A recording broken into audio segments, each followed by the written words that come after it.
સુરતમાં હાલ પોલીસ દ્વારા સીસીટીવી કેમેરાથી ટ્રાફિક નિયમનનું ભંગ કરનારાઓને મેમો અપાઈ રહ્યો છે, ત્યારે ટ્રાફિક પોલીસના મેમોથી બચવા અન્યની બાઇકની નંબર પ્લેટ લગાવી ફરતા રત્ન કલાકારને વરાછા પોલીસે ઝડપી પાડ્યો છે.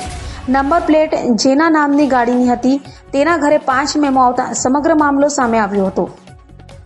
સુરતમાં ટ્રાફિક પોલીસના કડક કાયદાને લઈ ટ્રાફિક નિયમન ભંગ કરનારાઓમાં ફફડાટ છે. જોકે હવે ટ્રાફિક પોલીસના નિયમનનું ઉલ્લંઘન કરનારાઓ અને ગતકડાઓ કરતા હોય તેવું સામે આવ્યું છે. હાલ આપણે વાત કરી રહ્યા છીએ વરાછા વિસ્તારની. વરાછા પોલીસ મથકમાં એક ઇસમે ફરિયાદ નોંધાવી હતી કે તેઓની ગાડીના નંબરની અન્ય કોઈ વ્યક્તિએ નંબર પ્લેટ બનાવી છે અને તેના દ્વારા ટ્રાફિક નિયમનનું ઉલ્લંઘન કરાતા તેઓની પાસે 5 જેટલા મેમો આવ્યા છે.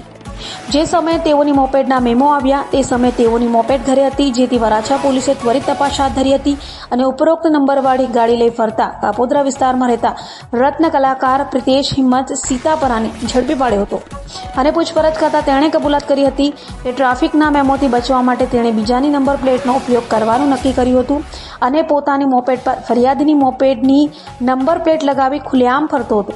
હાલ તો વરાછા પોલીસે અન્યની મોપેડનો નંબર પોતાની મોપેડ પર લગાવી ફરનાર રત્ન કલાકાર પ્રિતેશની ધરપકડ કરી વધુ તપાસ હાથ ધરી છે.